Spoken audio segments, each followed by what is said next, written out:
live! We're live, Honorable Kerry! Yeah, how are you? Good.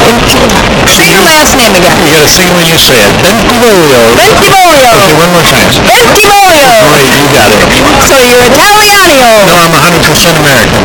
Okay, tell me about yourself. Well, let's see. What do you want to know, Where do really? you live? Oh, well, Milford, Michigan. Okay. Oakland County. And, My life was in Oakland County. okay, and so you were a congressman, right? Yep.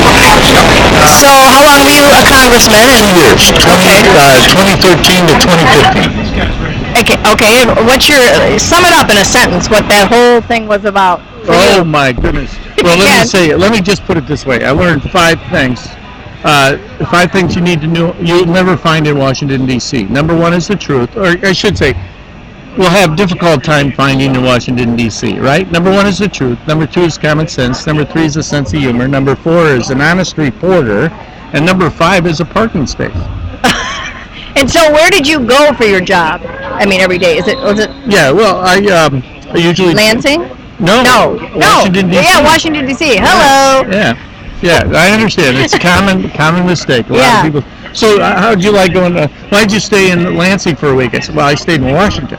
Yeah, okay. And my apartment, that was about the size of a big walk-in closet. Really? Cost me as much as my house payment. Oh, I bet. And it comes out of my pocket, not the taxpayers. Okay. Yeah. So what's the best thing that you learned through that whole experience? The best thing I learned? Yeah. Don't trust politicians. And what are you? I didn't consider myself a politician. Okay. I consider myself a statesman. There's a difference. One lies for a living, the other's job is to tell the truth. And my number 1 rule in Washington was tell the truth. I posted my votes online. I told people, or explained to people, why I voted a certain way. Yeah. And that got me the rating as the 2nd most transparent member of Congress. Well, that's really cool. Yeah. I like that kind of politician or congressman statesman. Statesman. Because seriously, there's a difference between a statesman and a politician. A politician will tell you something and do another. If you look at, there was a staffer of mine who pointed out an interview I did with WXYZ TV, right, prior to my election to office. Uh-huh. And one of the things that my staffer mentioned was, you know what, during that interview, everything you said you were going to do, Congressman, you did. I said, well, I don't know any other way. Right. Except to do what you say you're going to do. Right. And if you don't... And that's how I raise my children. Exactly. It was one of my biggest things, is when you say you're going to do something, do it. Right. And if you can't, you better have a good reason. Right. You're either, in the hospital or whatever. And I was always open. You know, one of the things I did that unfortunately didn't get a lot of notice was I introduced a bill called Read the Bills Act. You remember that lady? She got up there and she said, "Oh, we got to pass it before we can see what's in it." Remember that? Yeah. Yeah. No. You got to see what's in it before you pass it. Well, she said, we got to pass it before we can see what's in it. And the last time I heard that was from my doctor when he asked for a stool sample. And in both cases, he got the same thing. Well, so what are you doing now? I'm running again as an independent. And as an independent, okay, I want to quickly say a couple things. Yep.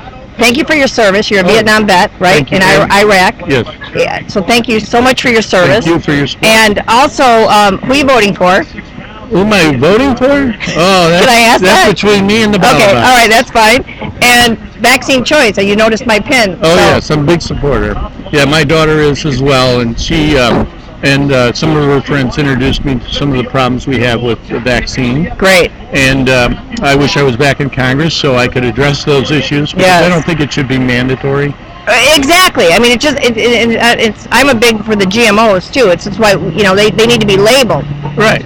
So we have a choice. Well, let me ask you a question on the labeling issue, and I haven't decided pro or con. Okay. But if we had to force people to label, isn't that add another bureaucracy or another? No, because they're already listing all the other ingredients, the additives, the preservatives, and all the dyes and the stuff that's killing us anyway. So why can't they just say GMO free or contains GMOs? Okay, so that's all. There's another question there, and forgive me, but GMO free, what does that really mean? That it's not made with genetic genetically modified organisms, which corn and soy are the biggest crops, and so much is made with corn. What about chickens? Well, chickens are full of antibiotics and hormones, fake hormones, which is causing a lot of No, problems. what I'm too. talking about, don't you think chickens are genetically modified? I don't know. Was it the chicken or the egg? No, good question. But if you go back to 1940s, Yeah. you'll see that the chicken has been genetically modified. Now, not in a laboratory Yeah. so much as the breeding, selective breeding over the last, 60 years. Yeah. Chickens are one of the most genetically modified creatures we have on Earth. I don't know. I'd have to, check more into that. But anyway, Yeah. I want to thank Good you answer. for sitting down. No, you know what it's beautiful. No, we got to wrap up.